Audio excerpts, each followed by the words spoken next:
સુરતની એસઓજી પોલીસે કુખ્યાત ડ્રગ માફિયાની જમ્મુ કાશ્મીરથી ધરપકડ કરી લીધી છે। સુરતની એસઓજી પોલીસને મોટી સફળતા મળી છે। કાશ્મીરમાંથી કલમ 370 હટાવ્યા બાદ ગુજરાતના સુરતની એસઓજી પોલીસે કુખ્યાત ગણાતા કાશ્મીરના અનંતનાગમાંથી આરોપીને ઘરમાંથી પકડી પાડ્યો છે।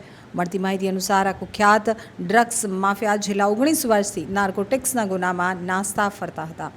કુખ્યાત ડ્રગ માફિયાને સુરત એસઓજી પોલીસની ટીમે મિશન કાશ્મીર ઓપરેશન અંતર્ગત આતંકવાદના ગઢ ગણાતા અનંતનાગ જિલ્લાના અંતરિયાળ ખીણ વિસ્તારમાંથી ઝડપી પાડ્યો છે।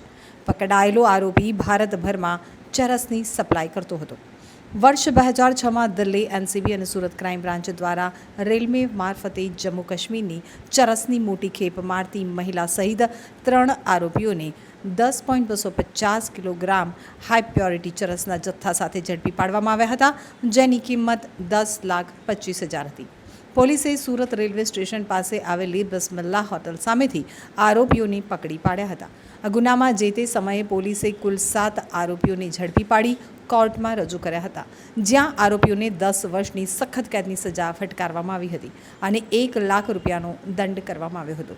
આ હાઈ પ્યોરિટી ચરસનો જથ્થો સપ્લાય કરનાર મુખ્ય આરોપી જમ્મુ કાશ્મીરના આતંકવાદનો ગઢ ગણાતા અનંતનાગ જિલ્લાનો રહેવાસી હતો અને જે તે સમયે પોલીસ તેને શોધવા જમ્મુ કાશ્મીર ગઈ હતી, પરંતુ ત્યાં આતંકવાદી હુમલાના ભય અને ભૌગોલિક પરિસ્થિતિ અજાણ હોવાથી આરોપી પોલીસને ચકમો આપી ફરાર થઈ ગયો હતો અને અત્યાર સુધી તે ફરાર હતો। આ ગંભીર ગુનાના આરોપીને પકડવા એસઓજી પોલીસે તપાસ હાથ ધરી હતી। તે દરમિયાન બાતમી મળી હતી કે આરોપી જમ્મુ કાશ્મીરના અનંતનાગના ખીણ વિસ્તારમાં એક ગામડામાં છુપાઈને રહે છે, જેથી પોલીસની ટીમે ટેકનિકલ સર્વેલન્સ અને હ્યુમન સોર્સિસના આધારે પહેલાં તપાસ હાથ ધરી અને આરોપી જે વિસ્તારમાં રહે છે તે વિસ્તારની પરિસ્થિતિથી પહેલાં વાકેફ થયા હતા।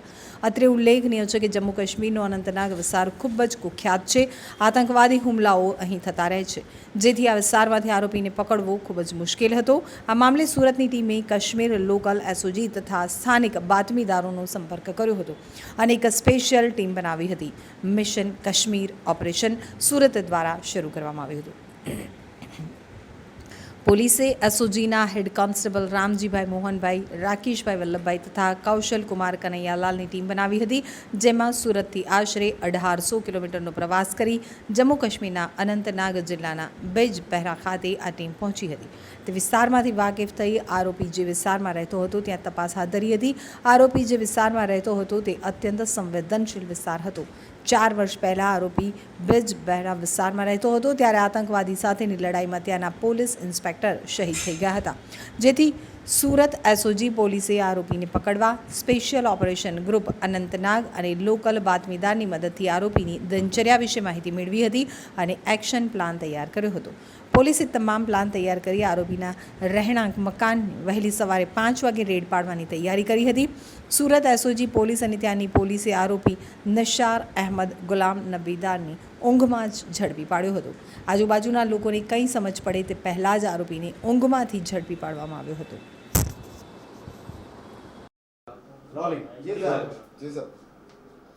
2006ની અંદર એક ચરસનો મૈદરપુરા પોલીસ સ્ટેશનમાં કેસ થયેલો 10,25,000નો જે તે વખતે મુદ્દામાલ હતો। એની અંદર એક નાસ્તો ફરતો જે આરોપી છે નિસાર અહેમદ દાર, કે જે તુલકાન ગામ અને અનંતનાગની અંદર રહેતો હતો અને ત્યારથી વોન્ટેડ હતો, છેલ્લા 19 વર્ષથી એ વોન્ટેડ હતો।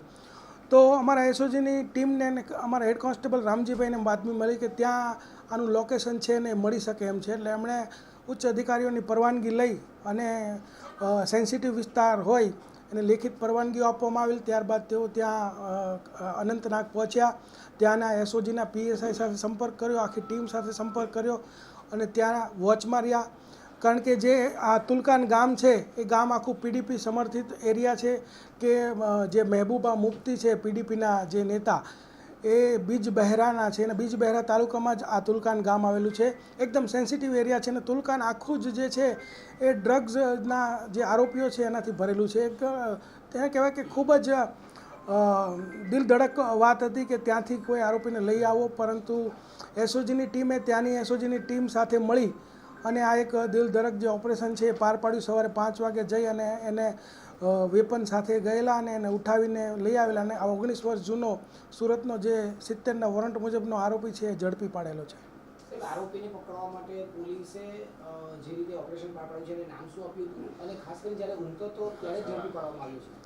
આરોપીને પકડી પાડવા માટે જે નામ એટલા માટે આપવામાં છે કે કાશ્મીરની અંદરથી આરોપી લાવવાનો હતો એટલે એને આપણે મિશન કાશ્મીર એવું નામ આપેલું હતું અને સવારે 5 વાગે ઊંઘતો હતો તે દરમિયાન જ એને ઝડપી પાડ્યો છે. એ અગાઉ એના ઉપર વોચ રાખવામાં આવી હતી કે શું એ પ્રવૃત્તિઓ કરે છે.